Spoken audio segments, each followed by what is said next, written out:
What's going on? Why isn't the groom here yet? The noisy chatter around me filled my ears. I lifted my head and looked toward the factory's big cafeteria, decorated so festively it almost hurt to look at. That's when I realized I had been reborn. I was back on the day of my wedding with David Simmons. The ceremony should have started already, but the groom still hadn't arrived. The guests, who had come to celebrate the factory's double wedding, were whispering among themselves, their curious eyes darting in my direction.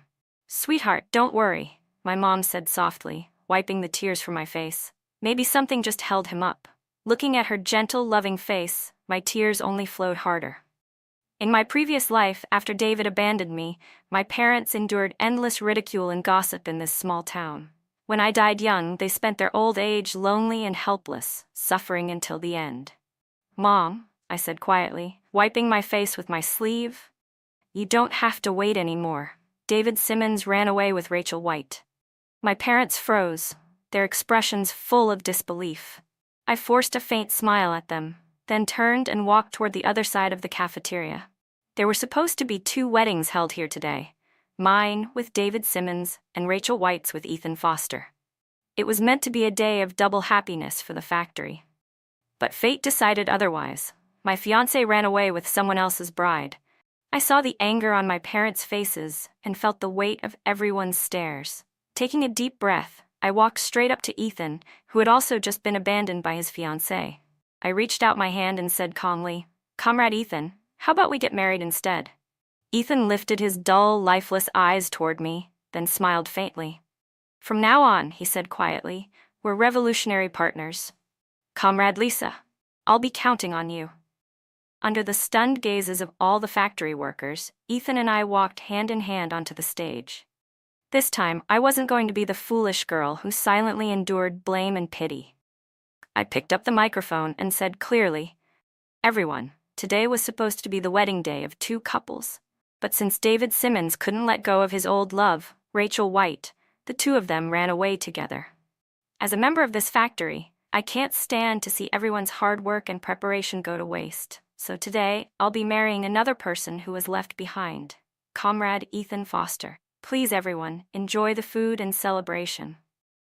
Down below, Ethan's father was the first to start clapping, his face serious but steady. Seeing the factory director take the lead, the others followed, pushing down their curiosity and offering their congratulations instead. Soon, the cafeteria was once again filled with cheerful voices and laughter. As for David's parents, their faces were as dark as soot, yet they still forced smiles and clapped stiffly along with the others. That night, everything outside was silent, and even the air inside the room felt still. The Foster family had prepared a spacious house for the newlyweds, something that should have made anyone envious, but now, in this big empty house, there were only the 2 of us. The quiet felt almost suffocating. Unable to stand the heavy silence, I tried to say something, anything to break it. "You're reborn, aren't you?" Ethan suddenly asked, his tone calm but strangely certain. I froze, staring at him in shock. Then I nodded, remembering that he couldn't see me. "Yeah," I admitted softly. "I didn't want to be that pitiful person I was before, so I used you. I'm sorry." Ethan's lips curved into a faint smile, and his sharp features softened. "It's all right," he said gently. "I didn't want to be pitied either. I guess we're in the same boat.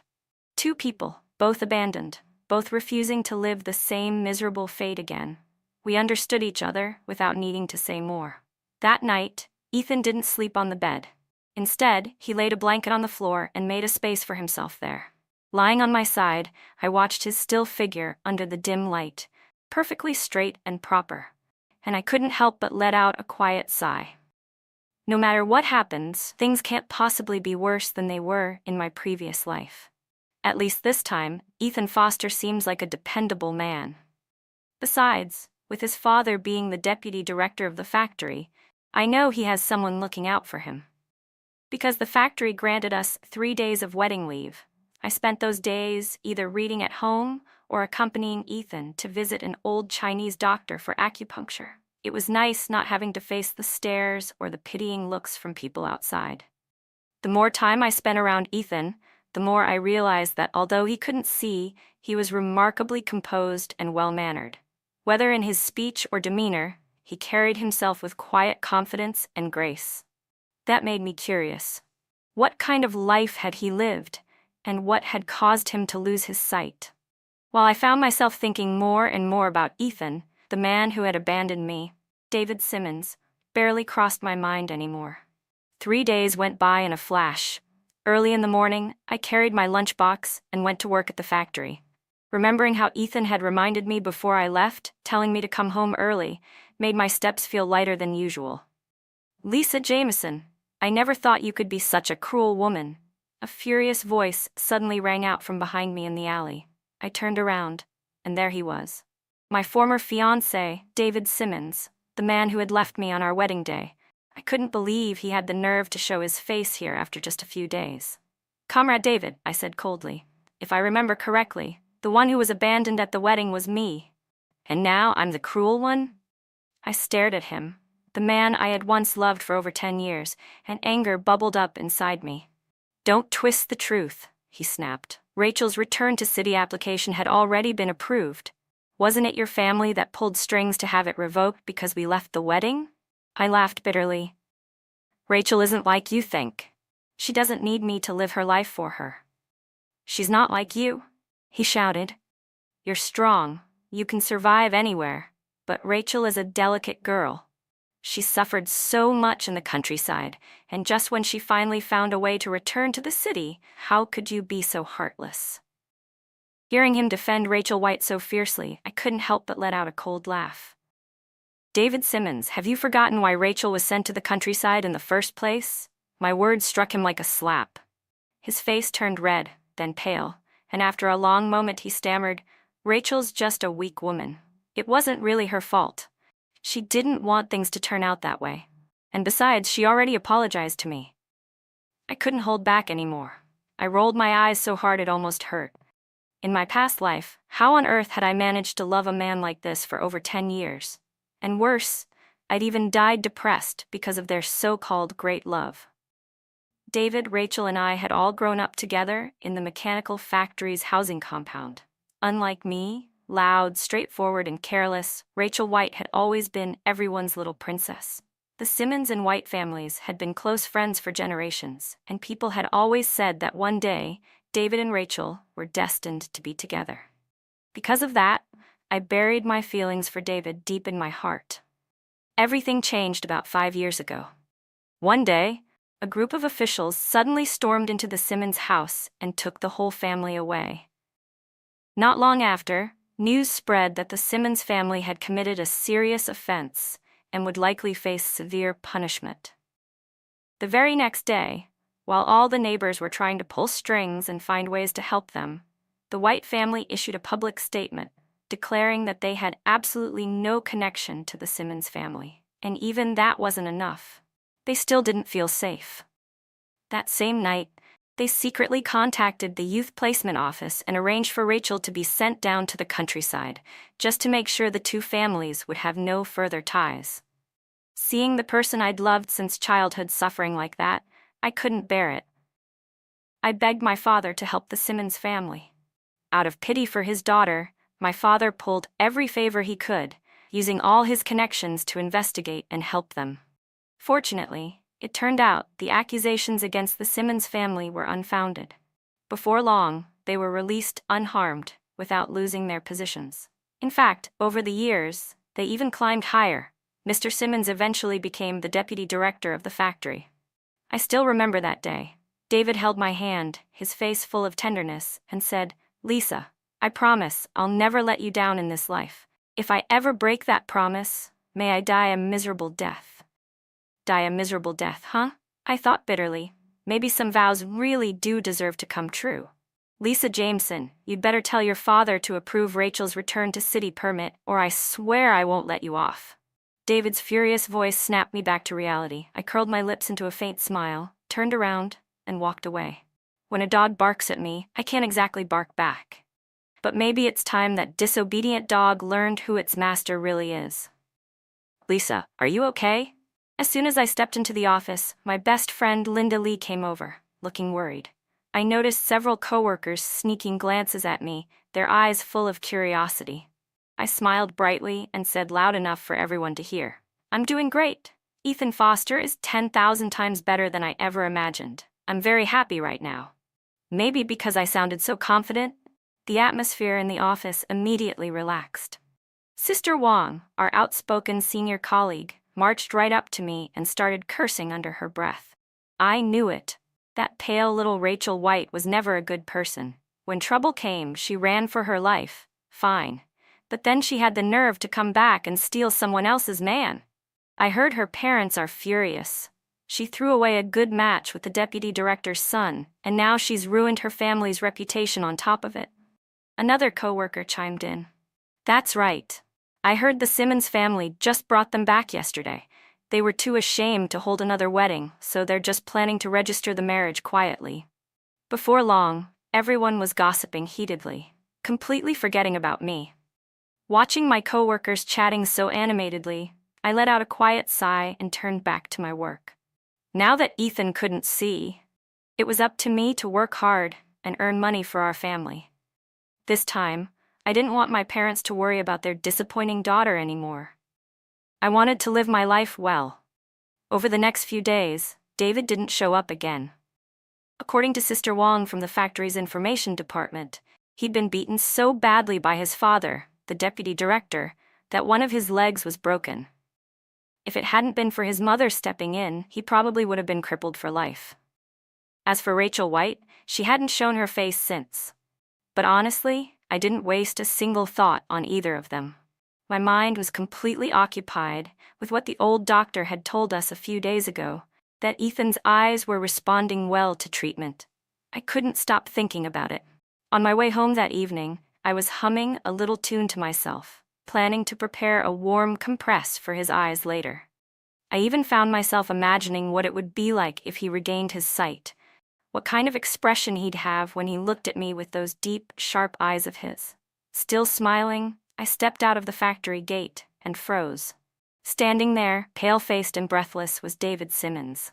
Gone was the furious, vengeful man I'd faced last time. Now, he looked desperate, anxious even. "Lisa," he blurted out, "how could you marry a cripple just to spite me? Listen to me, go file for divorce right away. I know I already have Rachel, but I can't just watch you ruin your life like this." He reached out to grab my hand, but I yanked it away hard.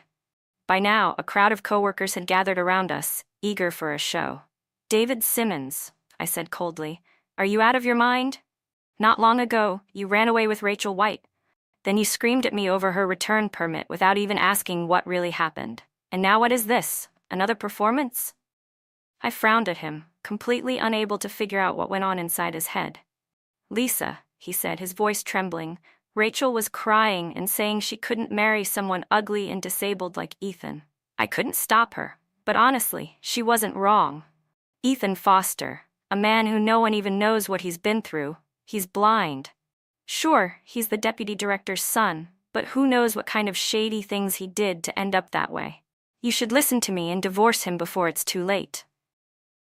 I stared at him, utterly disgusted by his shamelessness, as he stood there, insulting Ethan Foster, the man who had done nothing but treat me with respect. Everyone around us was nodding along with David, agreeing with his every word. My anger flared instantly, and before I could stop myself, my hand flew across his face with a sharp slap. "Don't you dare judge Ethan with your filthy, twisted minds," I said, my voice trembling with fury. "You don't deserve to even speak his name." David looked completely stunned. He clearly hadn't expected that the girl who'd always obeyed him without question would actually hit him. His face twisted in rage as he pointed at me and shouted, "Lisa Jameson, I was doing this for your own good. If you can't tell good intentions from bad, that's on you. But you dare hit me. Rachel was right about you. You're a shameless woman. Only a blind cripple would ever want someone like you. What a waste of my kindness." Before I could respond, a deep, calm voice spoke from behind me. "Our marriage, Comrade Simmons, is none of your business.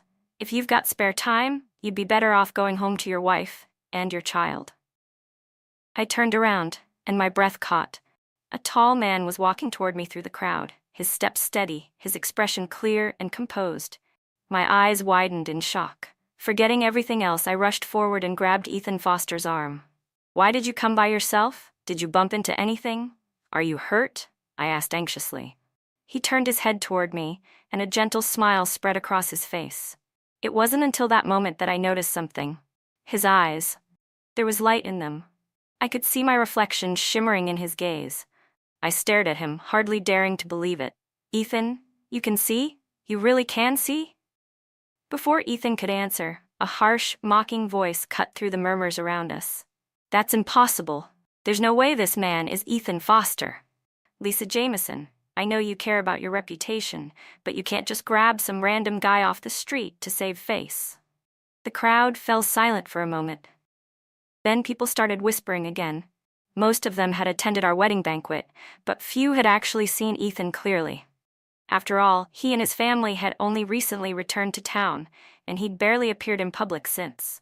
No one knew what he really looked like. So now, David Simmons refused to believe that the tall, composed, and striking man standing before us was the same blind cripple his beloved Rachel had cried so desperately to avoid marrying.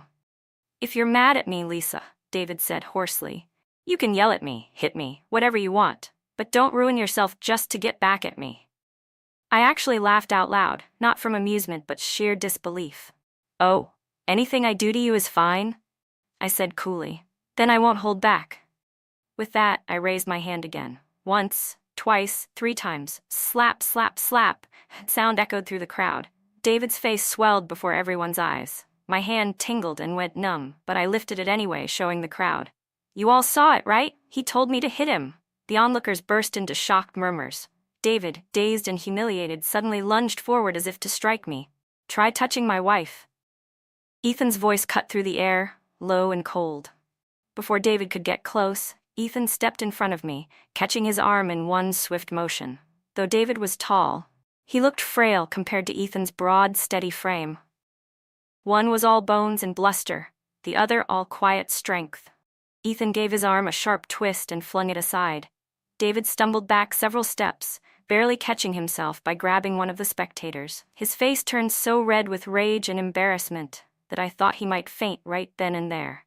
Only then did I snap out of my daze. My heart was pounding as I hurriedly pushed through the crowd and headed for the exit. Lisa, wait for me. Ethan called after me. His voice made my steps quicken. I barely made it to the factory gate before he caught up, reaching out to grab my hand. What's wrong? He asked softly. I can see now. Doesn't that make you happy to see me? I looked up at him, at those clear eyes focused completely on me, and felt my face grow hot. We'd been living together for more than a month, and I thought I knew him well. But seeing Ethan like this, standing tall and looking straight at me with that quiet, steady confidence, it left me completely at a loss for words. For a long moment, I just stood there, too nervous to look up. Finally, I lifted my head and asked softly, "Do I look like what you imagined?" Ethan smiled faintly. "Back when I couldn't see," he said, "I imagined your face 1,000 times. But none of those images could compare to the moment I actually saw you. The instant I regained my sight, the first thing I wanted was to see you as fast as I could." His gaze was steady and burning with intensity, making my cheeks grow hot. "Let's go home, Comrade Foster," I said, pretending to sound calm. "Tell me what you want for dinner. Comrade Jameson will cook whatever you like." I gave his hand a playful shake, then turned toward the direction of our home, trying to hide how flustered I really felt. But halfway through dinner, something he'd said earlier popped back into my mind. "Wait," I asked suddenly, "why did you tell David to go home and spend time with his wife and kid? They already have a child?" Ethan nodded calmly. "Yeah, they do. From the looks of it, the baby will be born in about 5 or 6 months. So that's how it was. In my previous life, I died too early to ever know the truth. But Ethan had lived much longer. He must have known everything. We'd lived in the same factory compound. Even if he hadn't gone looking for gossip, he couldn't have avoided hearing about them. In that last life, just a few months after David and Rachel got married, she gave birth to a son. There had been plenty of rumors, of course, but the Simmons family insisted the child was premature. No one believed it. People just didn't dare say anything out loud because of David's father's position.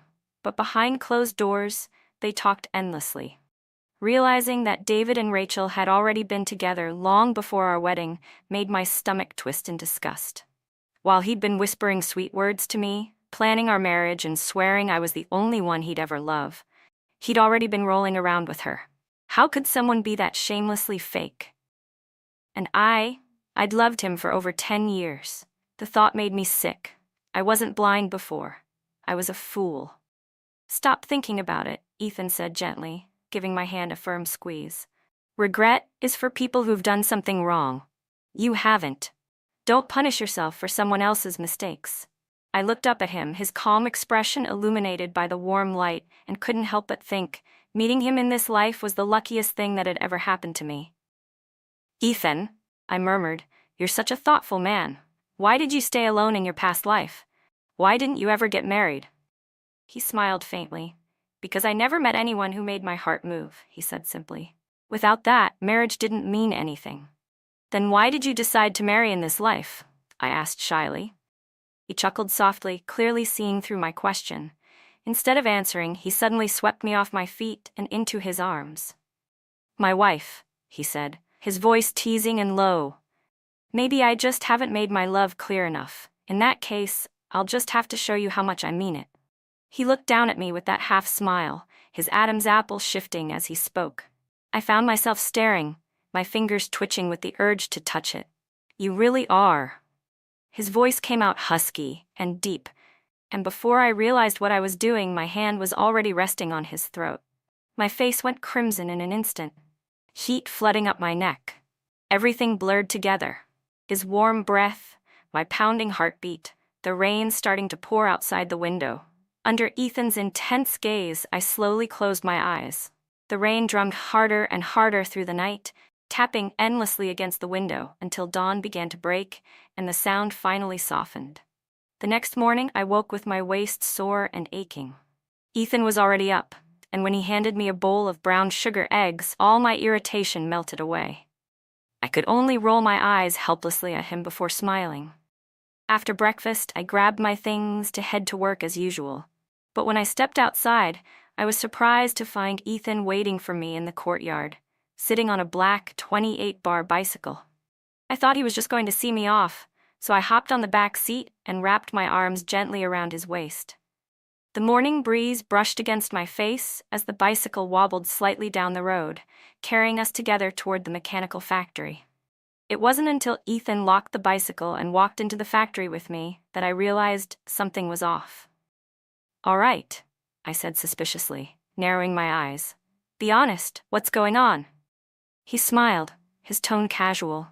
Even though my injuries have healed, I can't handle the intensity of military training anymore, so I applied for a transfer out of the army, and as it happens... He pointed toward the main factory building with an almost boyish grin. This factory is the unit that accepted my transfer. I stared at him, speechless, then reached out and pinched his waist hard. Of course, coming from a top military unit, your secret-keeping skills are really something. Yes, Ethan Foster had been missing for many years, but unlike the rumors that claimed he'd been drifting around doing who knows what, the truth was very different. He'd actually been taken in by a kind family, though they weren't well off.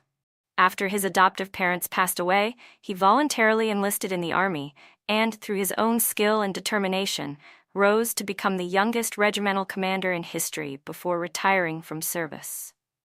I had learned all of this gradually, over the many quiet evenings we'd spent talking. Every time he spoke of the past, I felt a pang of pain for what he'd been through, but even more admiration for how far he'd come entirely on his own. I believed that even if his father hadn't found him and brought him back, Ethan's life still would have been remarkable. And so, our days settled into a gentle rhythm, going to work together, coming home together. As for David Simmons, he still worked at the factory too, but since it was one of the biggest state-run plants in the city, it wasn't easy to run into him unless I tried. Eventually, the gossip and schadenfreude surrounding us just faded away. Rachel White, on the other hand, kept completely out of sight. The Simmons family must have pulled some strings to get her return to city permit approved for the baby's sake, but they hadn't been able to find her a proper work unit to accept her. Even though David's father was the deputy director, The factory system was strict. One job per position. If you tried to sneak someone in through connections, a report letter would land on the disciplinary committee's desk that same night. So Rachel stayed quiet, never showing up in front of us again. I honestly thought our life would just keep going like that, calm and steady, until that day. It was near the end of the year, and the factory's production department was buzzing with overtime work. Ethan was worried I'd get cold waiting for him in the office, so he told me to go home first. I walked home alone, flashlight in hand, the narrow beam of light swaying with each step. The wind howled through the trees on both sides of the road, making the branches rattle and hiss. The sound made me uneasy, and the part of me that now half believed in mysterious things couldn't help quickening my pace. "What are you doing? If someone sees us, we're finished." I froze. The sharp whisper of a woman's voice came from up ahead in the alley near our home. Peering into the dim light, I saw two figures, and I knew that voice instantly. I clapped a hand over my mouth to stifle the gasp rising in my throat, then crouched quietly behind a wall, peeking through the shadows at the scene before me. "You married someone else while carrying my child," the man hissed. "You put a green hat this big on my head. How the hell am I supposed to swallow that?" His voice was low, but every word hit like a thunderclap in my ears. "If it weren't for me, Rachel, you'd still be starving in that godforsaken countryside," he sneered. "I fed you, took care of you, and this is how you repay me? By crawling back here and seducing your old flame?" Rachel White's voice trembled. I'll give you the money. Just give me a few days." "I'm not asking for much," he snapped. "You get me 500 yuan. Once I have it, I'll leave and go back to the countryside for the new year. But if you don't have it in 3 days..." He paused, his tone turning vicious. "Then pack your things and get out of here. Don't ever show your face again, or I swear we'll go down together." Rachel's voice suddenly turned sickly sweet. "Come on, baby, don't be mad. You know I was just teasing. You know I'd give you anything you wanted if you just asked." "Then give me a kiss," the man said, his voice dropping into something dark and possessive. From the shadows I frowned, hearing the sound of their low, ambiguous laughter echo through the narrow alley. My stomach turned. Quietly, I tiptoed away, careful not to make a sound. I could hardly believe what I'd just seen. Rachel White, bold enough to sneak around like that, even now. I wondered if David Simmons had any idea what kind of woman he'd loved so blindly for more than 10 years. As for me, I felt nothing but satisfaction. In my past life, David had spent decades raising a child that wasn't even his. What a joke. And I, foolish me, had died early because of those two, leaving my parents to suffer the unbearable pain of losing their daughter before her time. But heaven must have taken pity on me. Not only had I been given a second chance at life, but I'd also learned the truth about everything. If I didn't make good use of that knowledge, wouldn't it be a waste of this second chance? The thought made a cold determination flash through my eyes. That night, Ethan Foster and I sat together and discussed exactly how we would return the favor to those who had wronged us. Soon enough, New Year's Eve arrived. Thanks to the factory's strong performance that year, the management committee decided to hold the annual New Year's dinner in the factory cafeteria, a celebration to thank everyone for their hard work. Of course, everyone was delighted. Free food, free drinks, and no need to spend their own money on meat or tickets. No one was complaining. As the families of the factory's director and deputy director, Ethan and I naturally sat at the same table as the Simmons family. "So, this must be Brother Foster," Rachel White said, holding her wine glass as she stood and approached Ethan with a forced smile. I was young and foolish back then. My parents told me to marry a man I'd never met, and I panicked. She didn't even glance at David Simmons's dark expression beside her. Was she regretting it now that she'd seen Ethan in person? "Comrade White, you're too polite," Ethan said mildly, raising his own glass. "If you hadn't run away from your wedding, I never would have met my wife. So really, I should be thanking you." With that, he poured the wine from his glass onto the floor. Rachel's face turned an ugly shade of red. "Brother Foster, don't let Lisa fool you," she said quickly, her voice shaking with anger. "She's been pretending since she was a child. Everything you see now is an act. Otherwise, why do you think David left her on their wedding day after they'd known each other for over 10 years? Her words made the entire table fall silent.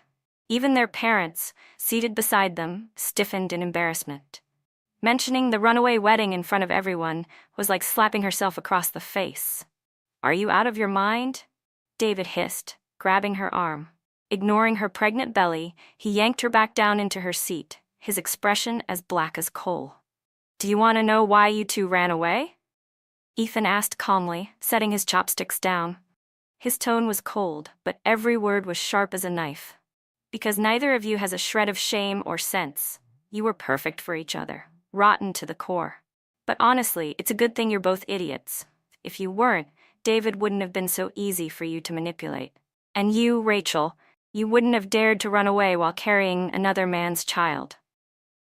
The moment his words fell, the entire cafeteria erupted in gasps. People who had been watching from a distance immediately crowded closer, eager not to miss the drama. "Ethan!" The deputy director, David's father, slammed his chopsticks onto the table, his face livid. "Watch your mouth. You can't just say things like that in public." He was furious, but so focused on defending his family's reputation that he didn't notice the way Rachel White's face had turned ghostly pale, or how she was trembling in her chair. "Mr. Simmons," Ethan said evenly, "am I making false accusations, or am I just telling the truth? You can see for yourself." He gave a slight smile, then clapped his hands twice. Out from the crowd came a man I recognized immediately, Lee Yong, the same scoundrel from the countryside who'd been arguing with Rachel that night in the alley. "I really am Rachel White's old lover from the countryside," Lee announced without hesitation. When she first got sent down there, she was all sweet and gentle, asking me to help her with farm work. Later, when she got pregnant with my child, I practically worshipped her. I would have given her my whole heart if she'd asked. But then one day she suddenly disappeared. No goodbye, no letter. Just ran off carrying my kid in her belly. The room fell dead silent for half a heartbeat. Lee was a well-known troublemaker from the rural areas, crude, shameless, and loud. And yet, when he spoke, his words were so blunt and vivid that no one dared to laugh or interrupt. That single confession hit the room like a thunderclap. The whole cafeteria had erupted into chaos, the crowd staring at David Simmons as if he were a fool. "When Rachel was with me," Lee Yong shouted, his voice cutting through the noise, "she was a pure, innocent girl. If anyone had paid me to say these things, I'd be in serious trouble." David's face darkened, his eyes flashing with threat. "Lee Yong, you're out of line," he growled at Lee. "If you think you can insult me like this, think again. You have no idea who you're messing with." I couldn't help but laugh. Even if he were right, he couldn't afford to lose face here. So all he could do was grit his teeth and try to keep the situation under control. "Do you have any evidence to prove what you're saying?" I asked, smiling at Lee Yong, who looked a little hesitant. "Evidence?" Lee stammered. "How could I possibly have any?"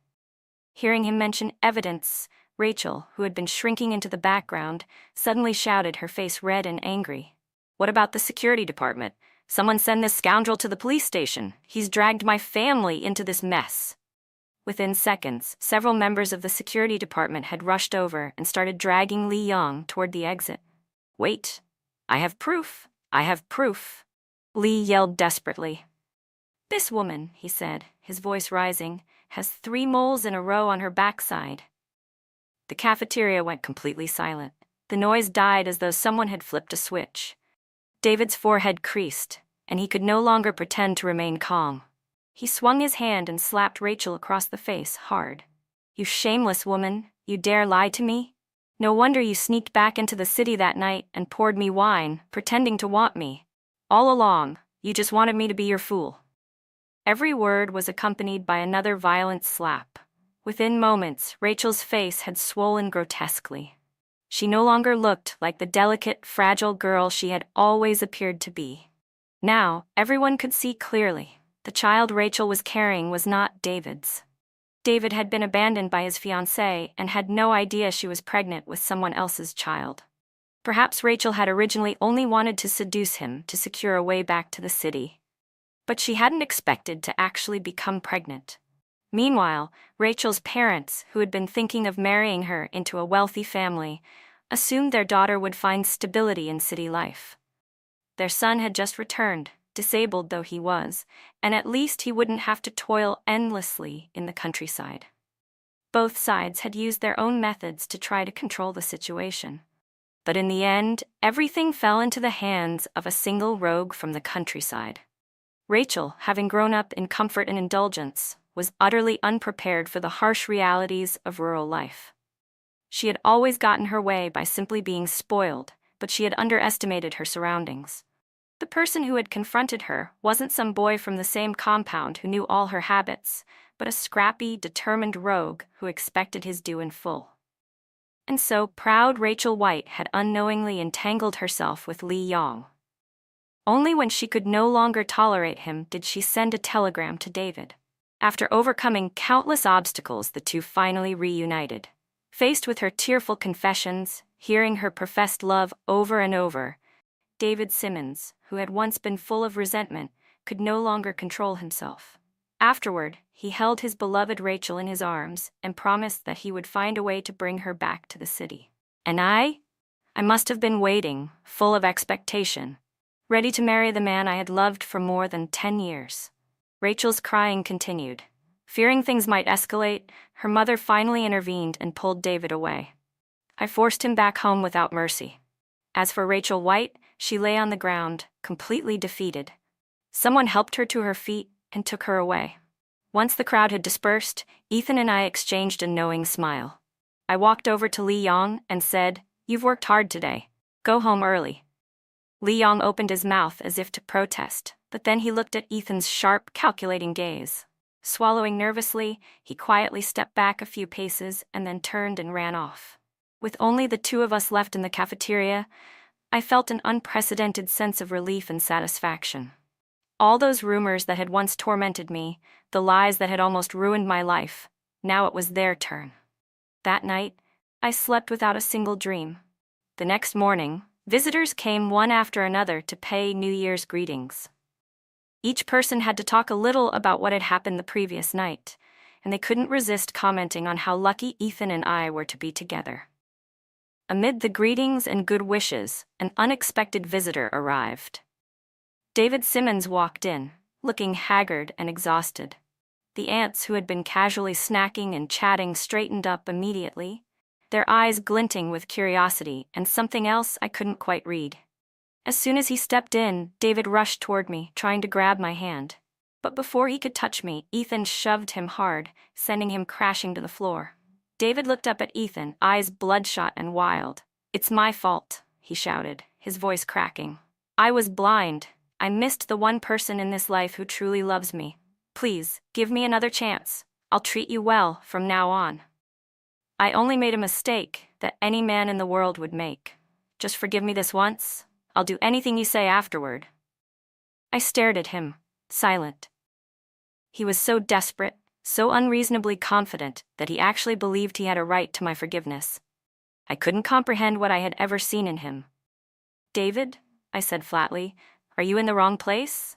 This isn't a recycling bin for trash." David froze at my words. "And I already have someone better," I continued, holding Ethan's hand and letting it show in front of him. "Why would I want a man whose mind and heart are both sullied? David, don't cling to the past from 10 years ago. Even though Ethan and I have only known each other for a few months, it's enough for me to know who truly values me." "Lisa, you're not this cruel," David muttered, but I could see through him. He knew me in some ways, but how could he possibly know I had died once before? I was no longer the girl I had been. "David Simmons," I said coldly, "don't make me look down on you again." Seeing my expression, David fell silent. Then he slowly stood, turned, and left. At the door, he called over his shoulder, "Ethan Foster, if you ever wrong Lisa, I will take her back." And just like that, he was gone.